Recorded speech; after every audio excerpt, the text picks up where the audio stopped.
Welcome back. ഞാനിന്ന് വന്നിരിക്കുന്നത് നാരങ്ങ അച്ചാറിൻ്റെ റെസിപ്പി ആയിട്ടാണ്. ഒട്ടും കയ്പില്ലാത്ത നാരങ്ങ അച്ചാർ എളുപ്പത്തിൽ വീട്ടിൽ തയ്യാറാക്കി എടുക്കാൻ പറ്റും. കടയിൽ നിന്ന് വാങ്ങുന്ന നാരങ്ങ അച്ചാറും വീട്ടിലുണ്ടാക്കുന്ന നാരങ്ങ അച്ചാറും തമ്മിൽ രുചിയിൽ ഒരുപാട് വ്യത്യാസമുണ്ട്. നമ്മൾ അമ്മമാരിടുന്ന നാരങ്ങ അച്ചാറിൻ്റെ ടേസ്റ്റ് ഒന്ന് വേറെ തന്നെയാണല്ലേ.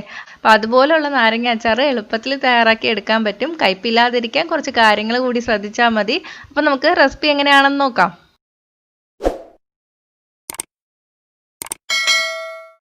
അപ്പോൾ അച്ചാർ തയ്യാറാക്കി എടുക്കാൻ വേണ്ടിയിട്ട് 20 മീഡിയം സൈസിലുള്ള നല്ല പഴുത്ത നാരങ്ങയാണ് എടുത്തിട്ടുള്ളത്.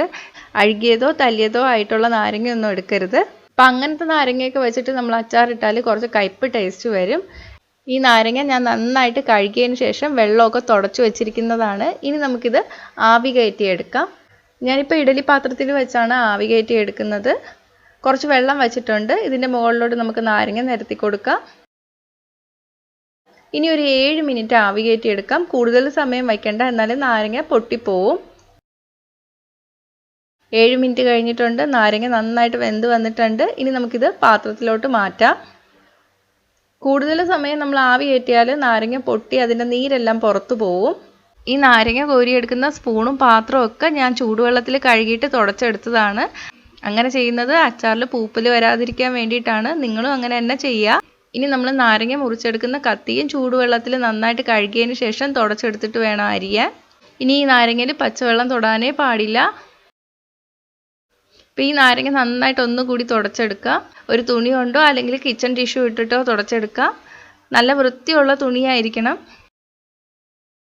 ഇനി നമുക്കിത് അരിഞ്ഞെടുക്കാം. കൈയൊക്കെ നന്നായിട്ട് ചൂടുവെള്ളത്തിൽ കഴുകിയതിന് ശേഷം തുടച്ചെടുക്കുക.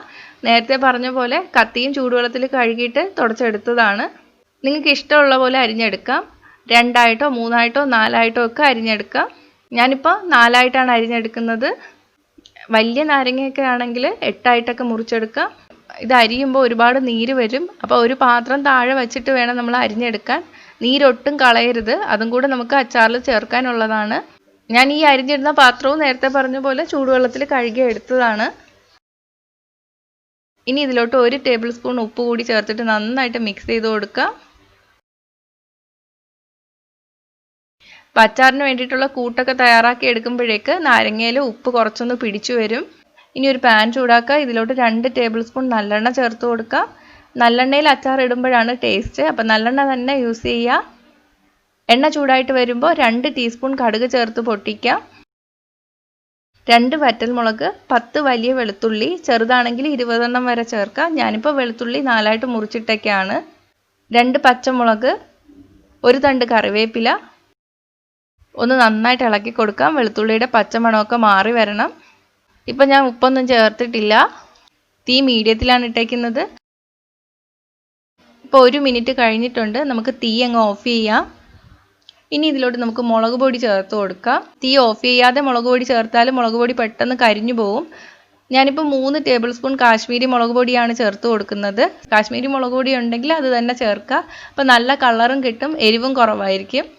ചൂടെണ്ണയിലോട്ടാണ് നമ്മൾ മുളക് പൊടി ചേർത്തത്. നന്നായിട്ട് ഇളക്കി കൊടുക്കുക. അപ്പോൾ മുളക് പൊടിയുടെ പച്ചമണമൊക്കെ മാറിക്കിട്ടും. 1/2 ടീസ്പൂൺ കായപ്പൊടി, 2 ടേബിൾ സ്പൂൺ വിനാഗിരി. ഇനി ഇതിലോട്ട് 1 ടേബിൾ സ്പൂൺ ഉപ്പ് കൂടി ചേർത്ത് കൊടുക്കാം. ഇപ്പോൾ ഉപ്പ് കുറച്ച് കൂടുതലായിട്ട് തോന്നിയാലും അച്ചാർ റെഡിയായിട്ട് വരുമ്പോഴേക്ക് ഉപ്പ് കറക്റ്റ് ആയിരിക്കും. ഒന്ന് തീ ഓൺ ചെയ്യുക. ചൂടായി വരുമ്പോഴേക്ക് നമുക്ക് തീ ഓഫ് ചെയ്യാം. ഇനി നമുക്ക് ഇതിലോട്ട് നാരങ്ങ അരിഞ്ഞു വെച്ചത് ചേർത്ത് കൊടുക്കാം. നീരോട് കൂടി തന്നെയാണ് ചേർക്കേണ്ടത്. നന്നായിട്ടൊന്ന് ഇളക്കി കൊടുക്കുക. ഇനി നമുക്ക് ഇതിലോട്ട് 1 ടീസ്പൂൺ പഞ്ചസാര കൂടി ചേർത്ത് കൊടുക്കാം. ഈ പഞ്ചസാര കൂടി ചേർക്കുന്നത് നാരങ്ങ അച്ചാറിന് ഒട്ടും കയ്പ്പ് ടേസ്റ്റ് വരാതിരിക്കാൻ വേണ്ടിയിട്ടാണ്. നന്നായിട്ടൊന്ന് മിക്സ് ചെയ്ത് കൊടുക്കാം. അപ്പോൾ ഇത്രയേ ഉള്ളൂ, നമ്മുടെ അച്ചാർ റെഡി ആയിട്ടുണ്ട്. ഇനി നമ്മൾ എന്താ ചെയ്യേണ്ടത്? ഇത് തണുക്കാൻ വേണ്ടിയിട്ട് മാറ്റി വയ്ക്കണം.